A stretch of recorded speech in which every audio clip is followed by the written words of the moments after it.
पास ही रहेंगे। हम पास हैं, हर नेता पास होने के प्रयास में है।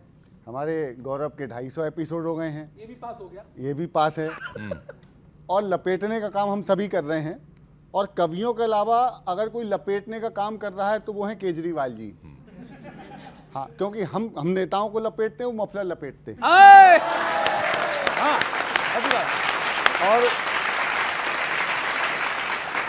अब आपके इंडिया गठबंधन का क्या हाल है मुझे तो पता नहीं। ढूंढ रहा था मैं कि हरियाणा में कहीं दिख जाए, तो वो दिख नहीं रहा मुझे। और केजरीवाल जी ने दिल्ली में, हालांकि आतिशबाजी पे प्रतिबंध है, लेकिन फिर भी आतिशी आपकी सीएम है नहीं।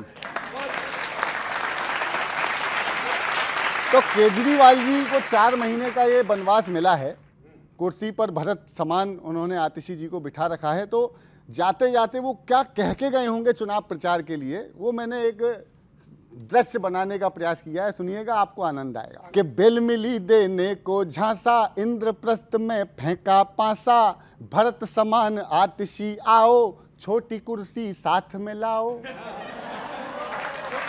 छोटी कुर्सी, बड़ी नहीं। कि भरत समान आतिशी आओ, छोटी कुर्सी साथ में लाओ, 4 मास सीएम बन जाओ, मेरा विक्टिम कार्ड चलाओ। 4 मास सीएम बन जाओ, मेरा विक्टिम कार्ड चलाओ, मेरी कुर्सी मार न लेना। अच्छा, चेंज कर देता हूं, मेरी कुर्सी न मार लेना। मार लेना, मेरी कुर्सी मार न लेना, पड़ जाए लेने का देना, ऐसा वैसा कुछ ना करना, ध्यान रहे ये तुमको वरना, रोज नई नौटंकी करके नाक में दम कर दूंगा, और वापस आके यही वाली लूंगा, यही वाली लूंगा।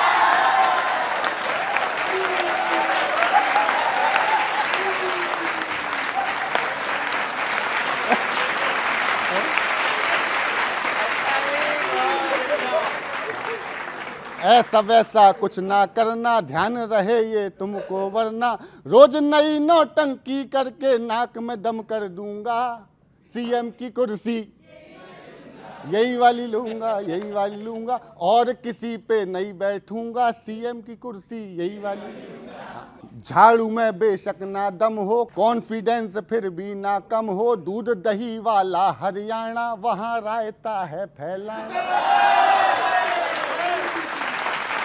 अरे दूध दही वाला हरियाणा, वहां रायता है फैलाना, के गठबंधन के जोड़ बांट के, कांग्रेस के वोट काट के। गठबंधन के जोड़ बांट के, कांग्रेस के वोट काट के, फोकट वाला राग लाप कर, तू तड़ाक से आप कर। वोटर यदि पटा ना पाया, तो यू टर्न लगा यूं आया, आते ही इल्जाम किसी के भी सर पर धर दूंगा, लेकिन कुर्सी यही वाली लूंगा, यही वाली लूंगा। अरे सीएम की कुर्सी यही वाली लूंगा, सीएम की कुर्सी यही। आखिरी की सुनिएगा, भाजपा को, बिना भाजपा को गरियाए तो उनका कुछ बनता ही नहीं है। कि चाहे फिर से जेल करा दो, ईडी से सम्मन भिजवा दो, सीबीआई जांच बिठा दो, एलजी से पंगा करवा दो, सारे हथकंडों पर भारी, मैं दिल्ली का मफलरधारी, अभी फरवरी के पहले मफलर धारण कर लूंगा, और उसके बाद सीएम की कुर्सी यही वाली लो। और धन्यवाद, और धन्यवाद।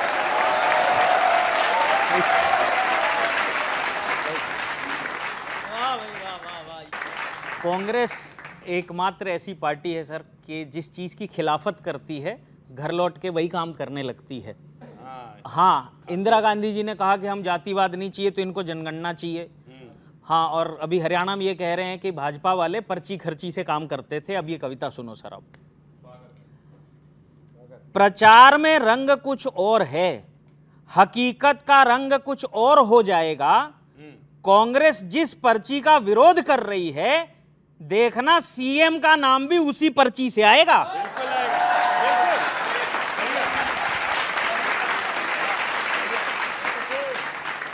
सीएम का नाम भी उसी पर्ची से आएगा। चर्चा यहां तक है कि गुट देखकर टिकटों की हिस्सेदारी बढ़ी घटी है।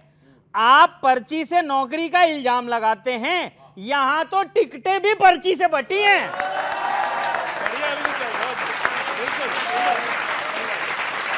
यहां तो टिकटें भी पर्ची से बटी हैं और पार्टी के कई नेता, एक तो अभी 13-14 दिन कोप भवन में भी बैठी थी, पार्टी के कई नेता सीएम बनने का ख्वाब जोड़ चुके हैं।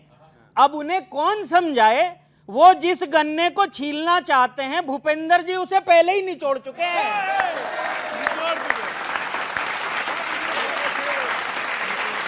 पहले ही निचोड़ चुके हैं। हरियाणा में इंडी गठबंधन के नाम पर हो जाते हैं मौन, यानी लोकसभा में हम साथ साथ हैं और विधानसभा में हम आपके हैं कौन।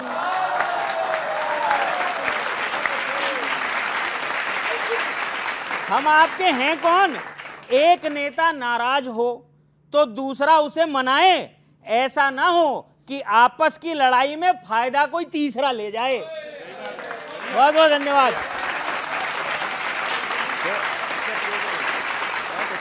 भाई बहुत अच्छे। भाई शैलजा जी क्यों नहीं बननी चाहिए सीएम? देखिए, हमारी पार्टी में लोकतंत्र है, विधायक जीत के आएंगे, विधायक की विधायक सेट के हुड्डा जी ने तो वो जीत के आएंगे, उन्हीं को बनाएंगे। ऐसा नहीं है। देखिए, ये बिल्कुल गलत बात है। पहली बात तो जो विधायकों का जो टिकट होता है वो CWC करती है, कांग्रेस वर्किंग कमेटी करती है, हमारी जो इलेक्शन कमेटी की बैठक होती है उसमें डिसाइड होता है। लेकिन क्योंकि बात आप पर्ची की कर रहे थे और इन बच्चों ने और इस पूरे देश ने देखा था कि एक्चुअल में पर्ची कैसे दी गई थी। याद है वसुंधरा राजे जी जब बैठी थी और राजनाथ जी ने पर्ची पकड़ाई थी और ऐसे करके, जैसे मेरे हाथ में पर्ची है ना, ऐसे करके खोली और वसुंधरा राजे जी ऐसे कुर्सी से उछली थी जब वो नाम आया था राजस्थान के मुख्यमंत्री का। तो असल में पर्ची की प्रथा तो इनके यहाँ है। आपने बात दूसरी करी नौकरियों की। देखिए, हरियाणा में, और क्योंकि नौजवान बैठे हैं, ये स्थिति है हरियाणा वाले नौजवानों की कि 5,000 स्वीपर की भर्ती निकलती है, सफाई कर्मचारी की। भरने वाले 50,000 लोग होते हैं और उनमें वो 50,000 जो है वो ग्रेजुएट और पोस्ट ग्रेजुएट है। उसके बाद ये हमसे पर्ची खर्ची की बात करेंगे। हम तो कह रहे हैं ना कि भाई 2 लाख सरकारी नौकरी खाली थी, 10 साल से इन्हीं की सरकार थी, काहे नहीं भर दिया नौजवानों को, नौकरी काहे नहीं दी। हमने किया है ना वादा अपने मैनिफेस्टो में कि पहले जैसे ही हमारी सरकार बनेगी 30 दिन के अंदर उन्हें बाकायदा कैलेंडर निकाल के उनको भरने का काम करेंगे। हम तो नौजवानों को बेरोजगारी भत्ता की भी बात कर रहे हैं। और क्योंकि आप बात कर रहे थे जो गुटबाजी की, उसमें मैंने 2 लाइनें लिखी हैं। अगर आपके हिसाब से, क्योंकि अगर हमारे यहाँ गुटबाजी है तो इनके यहाँ गुट बज रहे हैं। हरियाणा में गुट बजना समझते हैं ना, मुक्केबाजी सब समझते हैं ना। हमारे यहाँ गुटबाजी है तो इनके यहाँ गुट बज रहे हैं। प्रदेश अध्यक्ष, कैबिनेट मंत्री सहित बड़े नेता पार्टी छोड़कर भग रहे हैं। हाल इतना बुरा है कि मुख्यमंत्री अपनी सीट छोड़कर लड़वा से लड़ रहे हैं। करनाल से लड़ना चाहते थे लेकिन लड़वा से लड़ रहे हैं। आपने क्वेश्चन जो पूछा था उसका जवाब नहीं मिला। 14 दिन तक शैलजा जी सिक्योरिटी मांग रही थी सोनिया गांधी जी से, राहुल गांधी जी से, क्योंकि ये तो ऐसी पार्टी है जिसका प्रदेश अध्यक्ष ही उसकी गर्दन तोड़ दी जाती है। आपने देखा इनके पूर्व प्रदेश अध्यक्ष को, भूपेंद्र सिंह हुड्डा जी को उठा के लोगों ने नीचे फेंक दिया मन से, और वो 8 दिन तक तो अपनी गर्दन पे वो पट्टा लगा करके घूम रहे थे और पूछने भी कोई नहीं गया। पूछने वाले भी भारतीय जनता पार्टी वाले थे। हम गए पूछने के लिए कि क्या हालात हैं आपके, कैसे हैं, अभी तबीयत ठीक है या नहीं है। तो वही परिस्थिति कुमारी शैलजा की ठीक थी तबीयत उनकी। हाँ, उनको बाद में हमने ठीक करके अपने साथ लेकर के आए, सुरक्षा हमने दी। अब वही पोजीशन आप कुमारी शैलजा जी के साथ है। वो मुख्यमंत्री की लड़ाई में नहीं है, पहले सुरक्षा की लड़ाई में है। कहीं मेरे साथ ऐसा अन्याय ना हो जाए जैसा इनके पूर्व प्रदेश अध्यक्ष अशोक तंवर के साथ हुआ था। अब मुद्दे की बात यहाँ पर केवल इतनी है, पर्ची खर्ची इस प्रदेश के अंदर हर आदमी को, गरीब व्यक्ति को घर पे बैठे रोटी मिली थी, घर पे बैठे उनको नौकरी मिली थी। अब इनसे पूछिए, जिसका अपना प्रदेश अध्यक्ष डर के मारे भागता फिर रहा हो, वो घर भरने की बात कर रहे हो और 50 वोट पे पहली बार अखबार में ऐड आएगी, 50 वोट लाइए सरकारी नौकरी पाइए।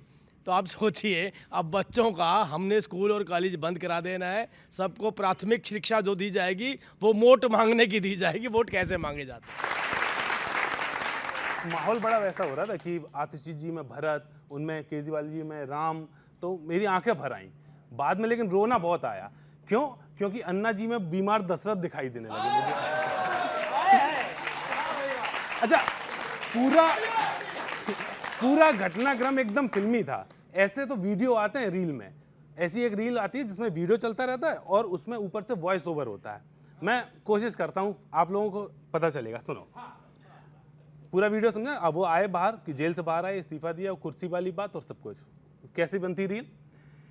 ये आदमी जैसी जेल से बाहर आता है सबसे पहले आके कहता है कि मैं इस्तीफा दे दूंगा, लेकिन अपनी जगह इस महिला को कुर्सी पर बिठा दूंगा। आगे बढ़ने से पहले अगर आप अपने माँ बाप को सच्चे दिल से प्यार करते हो तो इस वीडियो को लाइक जरूर कर देना, है ना?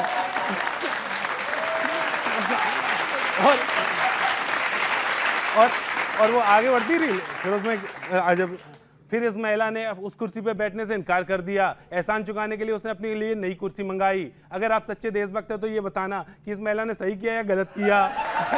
तो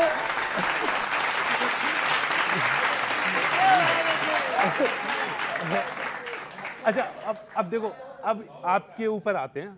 आपका गठबंधन, मैंने वही तुलना करी कि कैसा गठबंधन है इनका। सुनिए, गठजोड़ कैसा करते हो आप लोग बोलो, कभी साथी कभी अनजान बन जाते हो, और कभी नफरत का शोरूम खोल लेते हैं ये, कभी तो मोहब्बत की दुकान खोल लेते हैं। और लोकसभा इलेक्शन में कांग्रेस और आप, लोकसभा इलेक्शन में कांग्रेस और आप दो जिस्म और एक जान बन जाते हैं। दो जिस्म, अब सुना, दो जिस्म और एक जान बन जाते हैं। और राज्यों के आते हैं चुनाव जब दोनों, फिर विवेक ओबराय सलमान बन जाते हैं।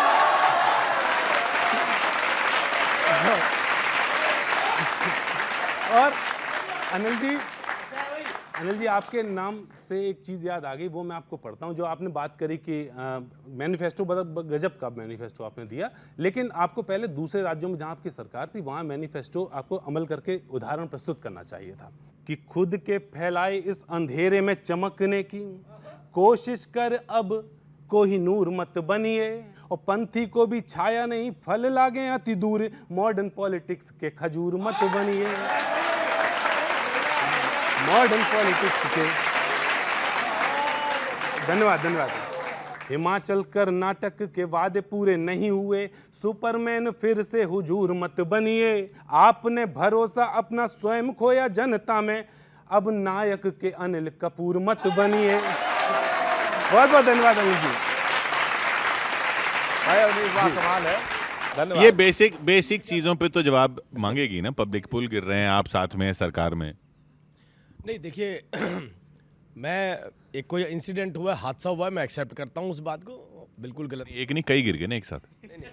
कई बन गए एक साथ, क्योंकि आज की डेट में तो आप देखिए, आपको घर से बाहर निकलते हैं पता भी नहीं चलता, रात के अंदर आपके सामने पुल और सड़कें होती हैं। हम तो याद है, हम छोटे हुआ करते थे, वो रोड रोलर हमारी गली में आता था, हम उस रोड रोलर का जो मजदूर होते थे उसको चाय पिलाने के लिए बिठाते थे, कहीं छोड़ करके भाग ना जाए। मतलब सड़क बनना भी एक बड़ा प्रोजेक्ट होता था। हम सोचते थे कि सड़क बन के चली जाए, कहीं ऐसा ना हो ही निकल जाए। हमें डर लगता था कि हमारी सड़क कहीं रुक ना जाए। और आज ये परिस्थिति है कि आप घर से बाहर निकलते हैं, घर से बाहर निकल के भी अपने गूगल के ऊपर मैप डालते हैं कि मुझे जाना कहाँ है, क्योंकि आपको पता नहीं कौन सी सड़क कहाँ पर लेकर चली जाए। जहाँ 18 घंटे में पहुँचते थे वहाँ 8 घंटे में पहुँच रहे हैं, जहाँ 8 घंटे में पहुँचते थे वहाँ 3 घंटे में पहुँच रहे हैं। ये डेवलपमेंट का टेस्ट तो पहली बार देखा है इस देश की जनता ने, और ये बात माननी पड़ेगी। सड़कों की रेल बना रखी है इन्होंने। रेल की बात कर रहे हैं, 38 हादसे हो चुके हैं। 100 दिन मुश्किल से इनकी सरकार को बने हुए हैं, 38 हादसे हो चुके हैं रेल के। लेकिन उसके बाद भी हमने ऐसी रेल तो नहीं देखी। ये तो मानना पड़ेगा, ऐसी रेल आज तक इस देश ने नहीं देखी।